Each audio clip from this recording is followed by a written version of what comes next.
ಕಳೆದ 15-20 ದಿನದಿಂದ ನಡೆದಂತ ರಾಜ್ಯದಲ್ಲಿ 3 ಉಪಚುನಾವಣೆಗಳ ಮುಖ್ಯ ಭಾಗವಾಗಿ ಚನ್ನಪಟ್ಟಣ ತಾಲೂಕಿನಲ್ಲಿ ಒಂದು ವಾರದ ಹಿಂದೆ ಬಂದಂತ ಫಲಿತಾಂಶ ನಾವೆಲ್ಲರೂ ಕೂಡ ನೋಡಿದ್ದೇವೆ.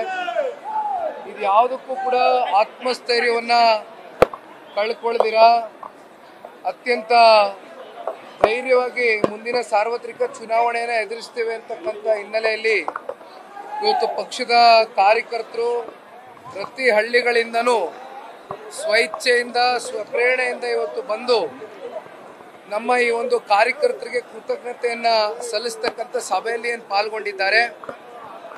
ಕೇವಲ 15 ದಿನದಲ್ಲಿ 87,000 ಮತಗಳು ಪಕ್ಷದ ಚಿಹ್ನೆ ಅಡಿ ಕ್ರೋಢೀಕರಿಸ್ತಕ್ಕಂಥದಕ್ಕೆ ಕಾರ್ಯಕರ್ತರುಗಳ ಶ್ರಮ ಮತ್ತೆ ಪ್ರಾಮಾಣಿಕ ದುಡಿಮೆನೆ ಇವತ್ತು ನಮಗೆ ನಮ್ಮ ಕಣ್ಣು ಮುಂದೆ ಇರತಕ್ಕಂಥ ಸಾಕ್ಷಿ. ಹಾಗಾಗಿ ಇವತ್ತೇನು ಪಕ್ಷದ ನಿಷ್ಠಾವಂತ ಕಾರ್ಯಕರ್ತರುಗಳು ಮುಖಂಡರುಗಳು ಎಲ್ಲರೂ ಇವತ್ತು ಬಂದು ದೊಡ್ಡ ಮಟ್ಟದಲ್ಲಿ ಸೇರಿದ್ದಾರೆ.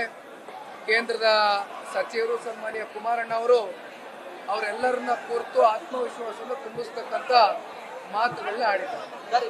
ಯೋಗೇಶ್ವರ್ ಅವರು ಅಂದ್ರೆ ಕುಮಾರಸ್ವಾಮಿ ಅವರು ನಿಲ್ದೇನೆ ಮಗನ್ ನಿಲ್ಸಿ ರಣಹೇಡಿ ತರ ಪ್ರದರ್ಶನ ಮಾಡಿದ್ದಾರೆ ಅನ್ನೋ ಮಾತಾಡಿದ್ದಾರೆ.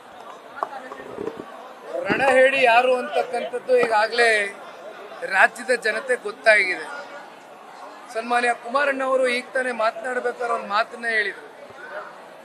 4-5 ತಿಂಗಳ ಹಿಂದೆನೆ ಪೂರ್ವ ತಯಾರಿಗಳು ಪೂರ್ವ ಸಿದ್ಧತೆಗಳನ್ನ ಮಾಡ್ಕೊಂಡು ಭಾರತೀಯ ಜನತಾ ಪಾರ್ಟಿ ಒಂದು ಸಚಿವ ಸ್ಥಾನವನ್ನು ಕೊಟ್ಟು ವಿಧಾನ ಪರಿಷತ್ನ ಸದಸ್ಯ ಸ್ಥಾನವನ್ನು ಕೊಟ್ಟು ಗೌರವವನ್ನು ಕೊಟ್ಟು ನಡೆಸ್ಕೊಂಡಿರ್ತಕ್ಕಂಥ ಪಕ್ಷವನ್ನು ತ್ಯಜಿಸಿ ನಮ್ಮ ಪಕ್ಷ ಭಾರತೀಯ ಜನತಾ ಪಾರ್ಟಿ 2 ಪಕ್ಷಗಳು ಟಿಕೆಟ್ ಅನ್ನು ಕೊಡ್ತೇವೆ ಚುನಾವಣೆಯಲ್ಲಿ ಅಂತ ಅಂದ್ರೂ ಕೂಡ ಕೊನೆಯ ಹಂತದಲ್ಲಿ ಪ್ಯಾಕೇಜ್ಗೋಸ್ಕರ ಹೋಗಿರ್ತಕ್ಕಂಥದ್ದು. ಇವತ್ತು TRP ಸ್ಟಾರು ಪ್ರತಿನಿತ್ಯ ಮಾಧ್ಯಮದಲ್ಲಿ ಸಂದರ್ಶನಗಳನ್ನ ಕೊಟ್ಕೊಂಡು ಪ್ರತಿನಿತ್ಯ ನಮ್ಮನ್ನ ಕೆಣಕಿದ್ರೆ ಅವರು ಒಂದು ದೊಡ್ಡ ಒಕ್ಕಲಿಗ ಪ್ರಭಾವಿ ನಾಯಕರಾಗಿ ಬೆಳೆದು ಬಿಡ್ತೇವೆ ಅಂತಕ್ಕಂಥ ಕಲ್ಪನೆಯಲ್ಲಿ ಅವರೇನಿದ್ದಾರೆ. ಇದ್ಯಾವುದಕ್ಕೂ ಇವತ್ತು ನಾವು ಉತ್ತರ ಕೊಡ್ತಕ್ಕಂಥದ್ದಲ್ಲ. ಮುಂದಿನ ಸಾರ್ವತ್ರಿಕ ಚುನಾವಣೆಯಲ್ಲಿ ಕ್ಷೇತ್ರದ ಮತದಾರ ಪ್ರಭುಗಳೇ ನಮ್ಮ ಪರವಾಗಿ ಉತ್ತರ ಕೊಡ್ತಾರೆ ಅಂತಕ್ಕಂಥದ್ದು ಭಾವಿಸಿದ್ದಾರೆ.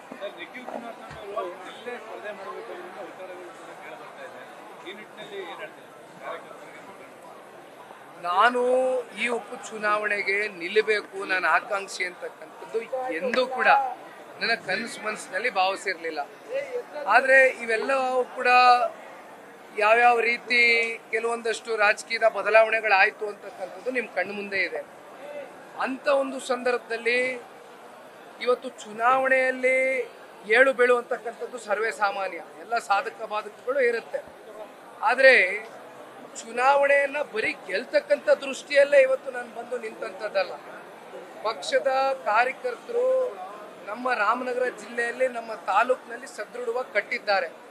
ಇವತ್ತು ಎಲ್ಲೂ ಕೂಡ ಅವರ ಆತ್ಮವಿಶ್ವಾಸ ಕಿಂಚಿತ್ತು ಕುಗ್ಗಿಸಬಾರದು ಅಂತಕ್ಕಂಥ ನಿಟ್ಟಿನಲ್ಲಿ ಕೊನೆಯ ಹಂತದಲ್ಲಿ ತೀರ್ಮಾನ ತೆಗೆದುಕೊಂಡ್ರು 2 ಪಕ್ಷದ ನಾಯಕರು ಹಾಗೂ ನಮ್ಮ ಪಕ್ಷದ 2 ಪಕ್ಷದ ಕಾರ್ಯಕರ್ತರ ತೀರ್ಮಾನ ತಲೆಬಾಗಿ ಚುನಾವಣೆಯಲ್ಲಿ ಸ್ಪರ್ಧೆ ಮಾಡಿದ್ದೇನೆ. ನಾನು ಚನ್ನಪಟ್ಟಣ ತಾಲೂಕಿನ ಪಲಾಯನವಾದ ಮಾಡಿ ಓಡೋಗ್ತಕ್ಕಂಥ ಪ್ರಶ್ನೆ ಇಲ್ಲ.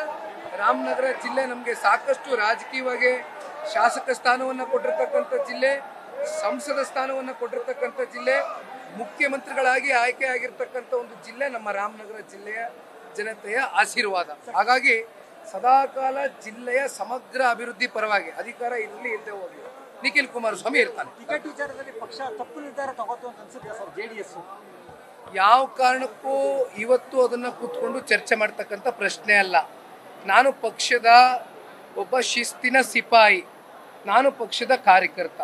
ನಮ್ಮ ಪಕ್ಷದ ಕಾರ್ಯಕರ್ತರಿಗೆ ಬೆಲೆ ಕೊಡ್ತಕ್ಕಂಥದ್ದು, ಅವರ ಭಾವನೆಗಳಿಗೆ ಸ್ಪಂದಿಸ್ತಕ್ಕಂಥ ಕೆಲಸ ಮಾಡಬೇಕಾಗಿತ್ತು, ಮಾಡಿದ್ದೇನೆ. ಆ ಆತ್ಮತೃಪ್ತಿ ನನ್ನಲ್ಲಿದೆ. ಗ್ರಾಮೀಣ ಭಾಗದಲ್ಲಿ ತಾವು ಅನ್ಕೊಂಡ ನಿರೀಕ್ಷೆಯಲ್ಲೇ ಮತಗಳು ಬರಲಿಲ್ಲ.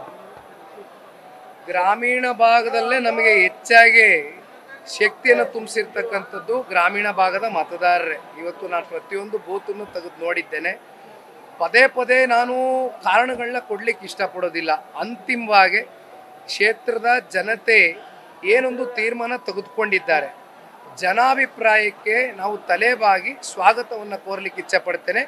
ಮುಂದಿನ ದಿನಗಳಲ್ಲಿ ಅವರ ಹೃದಯವನ್ನು ಗೆಲ್ತಕ್ಕಂಥ ಪ್ರಾಮಾಣಿಕ ಕೆಲಸ ಮಾಡಿ. ನ್ಯೂಸ್ ಫಸ್ಟ್ ನಿರ್ಭೀತಿಯಿಂದ ನಿಮ್ಮ ಪರವಾಗಿ.